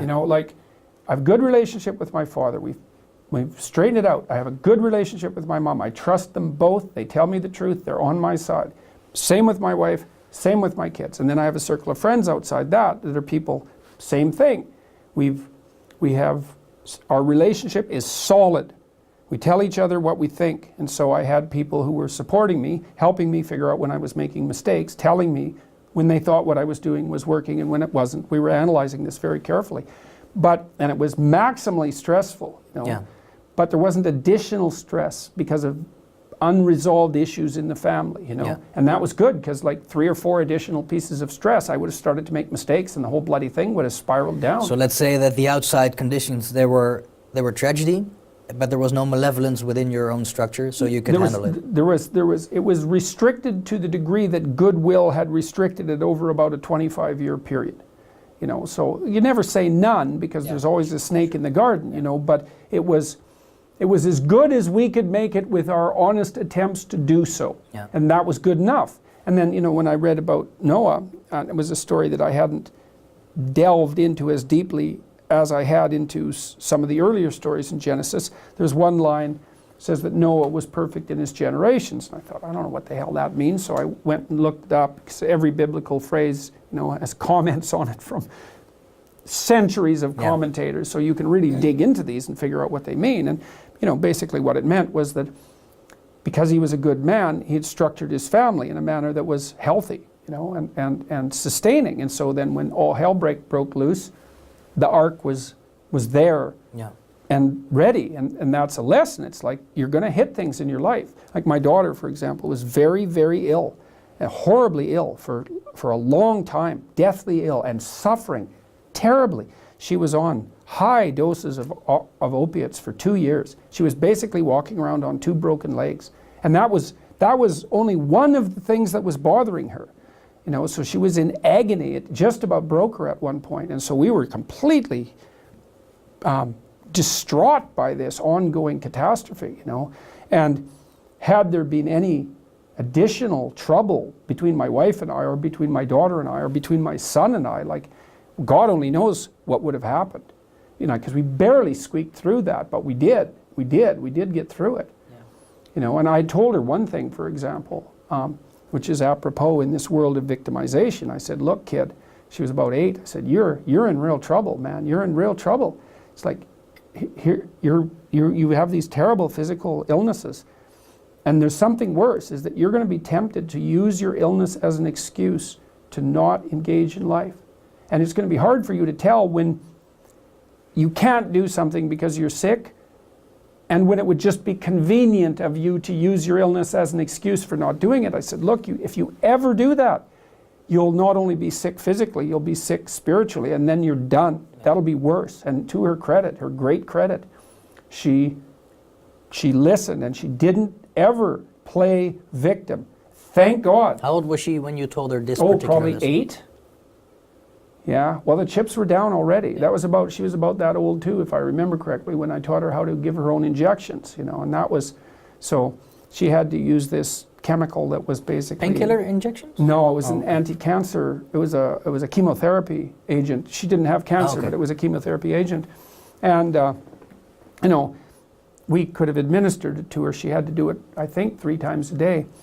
And, you know, part of our theory was, well, we want to give her as much control over her fate as possible, you know, and so when she was about 8, I sat her down. She was pretty motivated by money. She's an evil little capitalist, and I sat her down. I said, look, kid, here's your needle. See if you can do this, give your own injection. I said, I'll pay you $50. You sit there and you see if you can do it. If you can do it, I'll give you $50.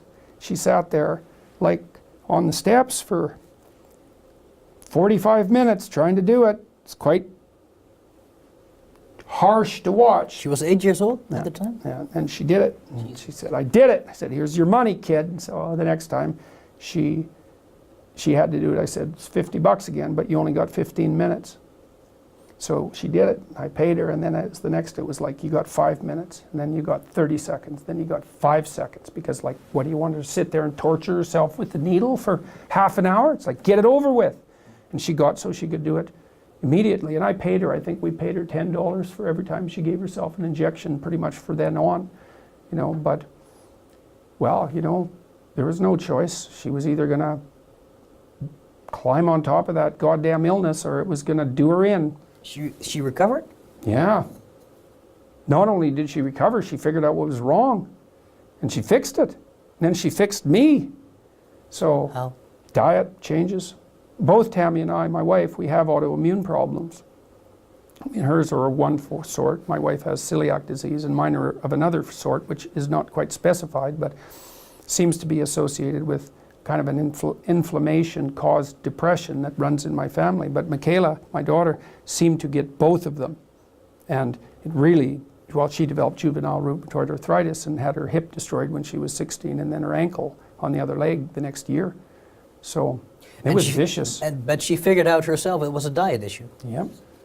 Jesus. That's for sure. And here it's worse than that even, because her dietary response to something that she eats but shouldn't doesn't occur until 4 days after she eats it. It's hard to track. Oh, Jesus. And then it lasts a month. So imagine you're trying to figure out your diet. You eat something, you have no idea whether you react to it until 4 days later, so that's virtually impossible to figure out to begin with. And then if you make a mistake, you're screwed for a month. And so that means that, you know, 3 weeks into the month, you might eat something that you don't even know you shouldn't eat, and then it's another month. Yeah. You don't even know. So it's a miracle she figured it out. It does sound miraculous for her to have articulated order into this chaotic mode. Yeah, it is. It's unbelievable. I mean, it's really, she was sleeping 18 hours a day. She could only stay awake using Ritalin. Like, she was seriously depressed, like terribly depressed. Yeah. And that was actually, I asked her at one point, the depression was partly associated with pain, but not only that, I asked her at one point, and this is something to think about in regard to depression. I asked her one day when she was about 13, I said, look, kid, no, it was after her ankle had fallen apart on her and she'd undergone all this pain. She had 38 affected joints, and the prognosis was multiple early joint replacement, so we found that out when she was quite young. But I asked her one day, okay, you got a choice, kid, you can either have the arthritis or the depression. Which would you pick? She said she'd pick the arthritis. So that gives you some indication of what the depression was like. Quite severe. Yeah, I would say so. It's a form of agony that you wouldn't wish upon your worst enemy. And it looks like it was inflammation. And this at that age, so young. Yeah. Anyway, she's not taking any medication. No. No. It's amazing. It's a miracle. And she had a baby this year, so I we saw. were never sure that was going to happen. Yeah. So that was, we squeaked through, man. Yeah. So By having a relation that was embedded in well, truth. at least we didn't interfere with whatever was within her that might have been able to manage this, right? Yeah. So there wasn't. So her brother, you know, and more power to him. I always treated him, Julian is his name, ever since he was a little kid. I treated him like he was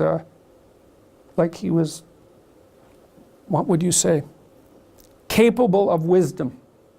And when he was little, I used to ask him, you know, hard questions, and ask him about how we should structure things in the household, ask him about how chores should be distributed, bring him into the conversation. And he was always very judicious, very diplomatic, and very mature. And right from the time he was a little kid, I never played any games with him, and any tricks on him, you know. Well, never. I did my best not to. And you know, when he was about 14, which is sort of prime troublemaking time, and he certainly had the temperament for it, he was a bloody rock, you know. He was perfect. He helped his sister. He stayed around the house. He didn't cause any extra trouble, or if he did, he kept it private and didn't involve us in it.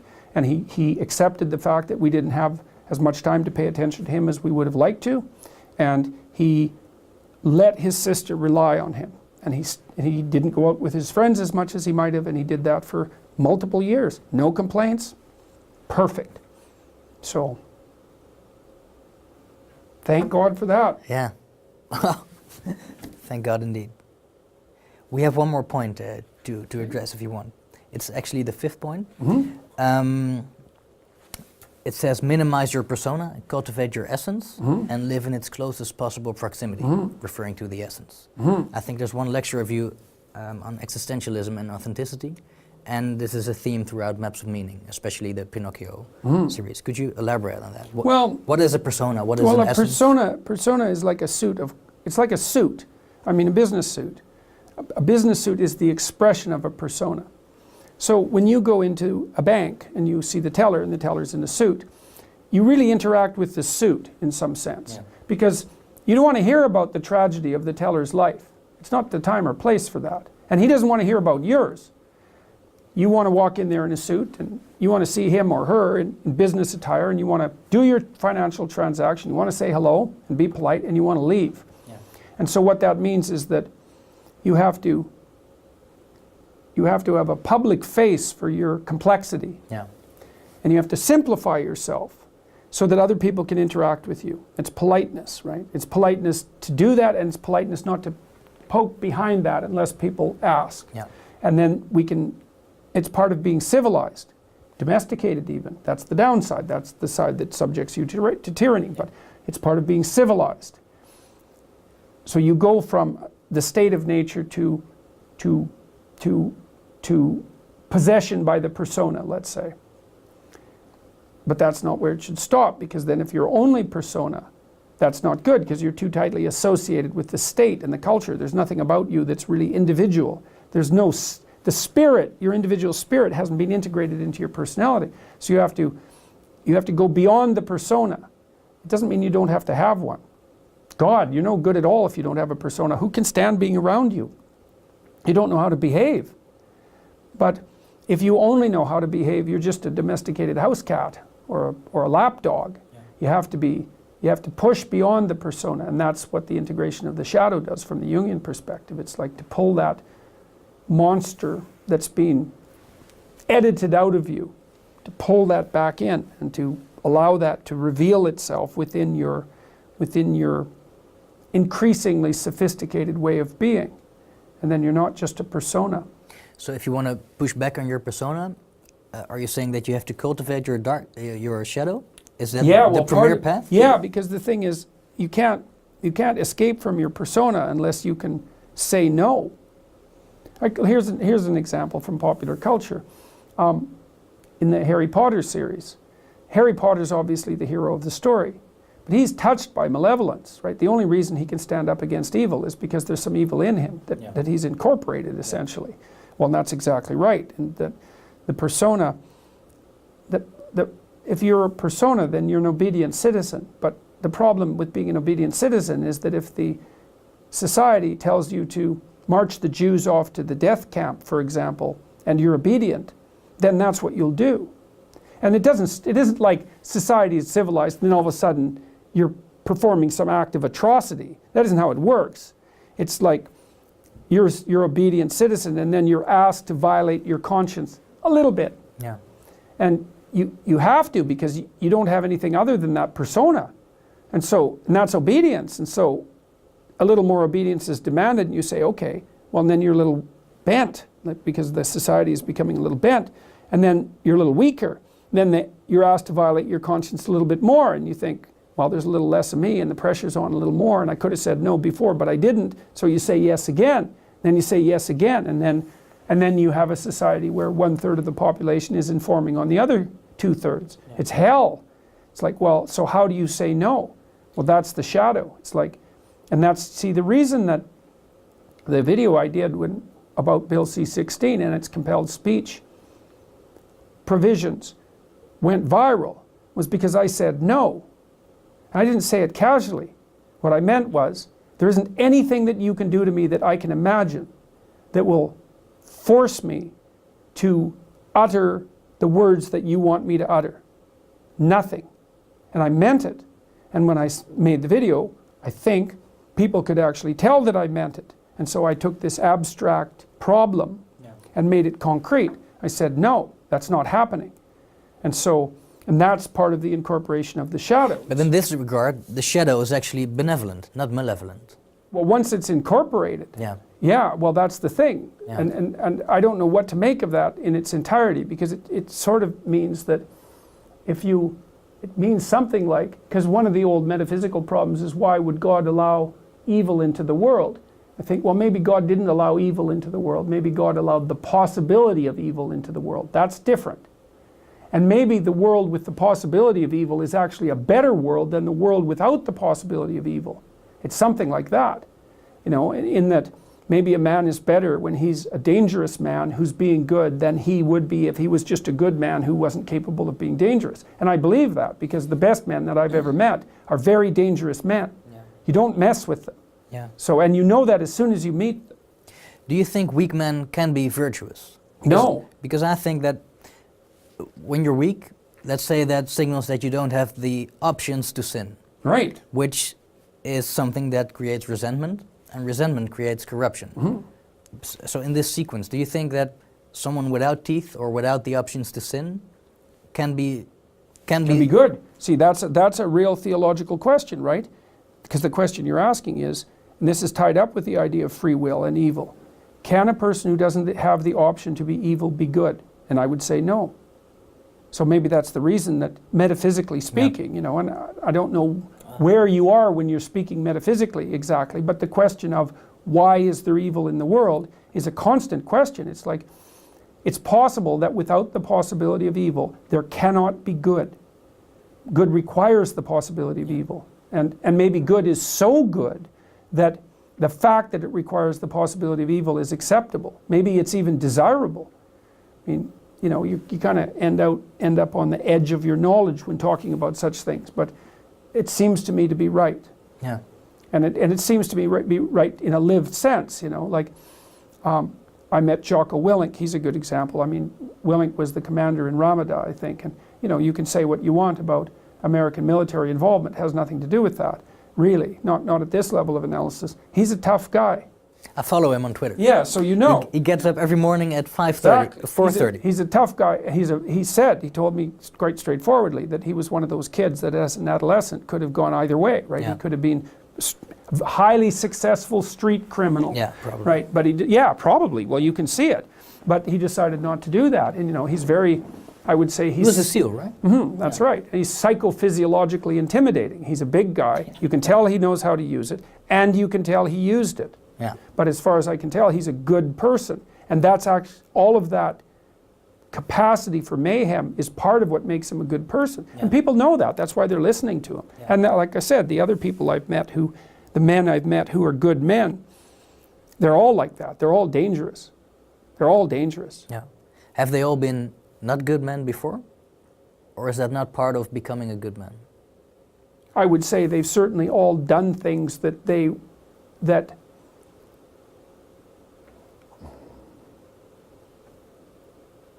well, you know, adolescents break rules, right? And healthy adolescents break rules. And so then the question is, well, how extreme does the rule breaking become? Well, it would vary from person to person, but I would say that most of them, not all of them, but most of them were more on the end of the rule breaking spectrum, right? They broke more rules than normal, but they clued in, you know, and explored that and then decided, no, that's better than cowardice. Yeah. It's better than weakness, but it's not as good as what's good. Yeah. So if we follow this doctrine, actually the people that are accusing you of instantiating like toxic masculinity, well, let's say that it's true that you're promoting male strength. Mm-hmm. If you follow masculine this strength. Yeah, it's important because I'm also promoting it in women. Yeah. You know, like my daughter's a good example, man. She's tough. You don't mess with her. She'll cut you apart. Yeah, I believe you. Mm-hmm. Maybe it was wrongly phrased. No, it's okay. No, but the thing, what I'm trying to get is that when you're telling people to empower themselves. Mm-hmm. I wouldn't say that because I'd never use that word. Empower? I hate that word, well, but it's okay. To become I'm stronger. Encouraging people. Yeah. I like that word better because I'm encouraging people. Yeah. You know, to put courage into them. That's better. Yeah. So by becoming courageous, you increase your potential for being virtuous. Mm-hmm. That's basically. Mm-hmm. Mm-hmm. Well, and I one of the most amazing things that I discovered this year or stumbled upon was I was puzzling over a line in the New Testament, which I've always been curious about because it never sat right with me. The meek shall inherit the earth. And so I was, as I said before, if you go online, Bible Hub, I think it's called, Bible Hub. It's really good for this because it contains a collection of commentaries, so you can look at a verse. And, right? You can look at a verse and other translations, multiple translations, and multiple commentators. So each verse is taken apart by many, many people. And I found out that the word meek either doesn't mean now what it meant when people first translated the text, or it was a mistranslation, either way. But because meek sounds like powerless and harmless, it's something like that, right? But what meek actually means, it's the derivation of a word, it's the translation of a word that meant something more like those who have swords and know how to use them but keep them sheathed. I thought, oh yes, that's exactly it. The world, those who have swords and know how to use them but choose to keep them sheathed will inherit the world. It's like, yes, exactly right, exactly right. Much different than the idea of quite meek. Different, quite different. I think this is a good point and a good note to close this off. I agree. Thank you very much. My pleasure. Nice talking with you. Same.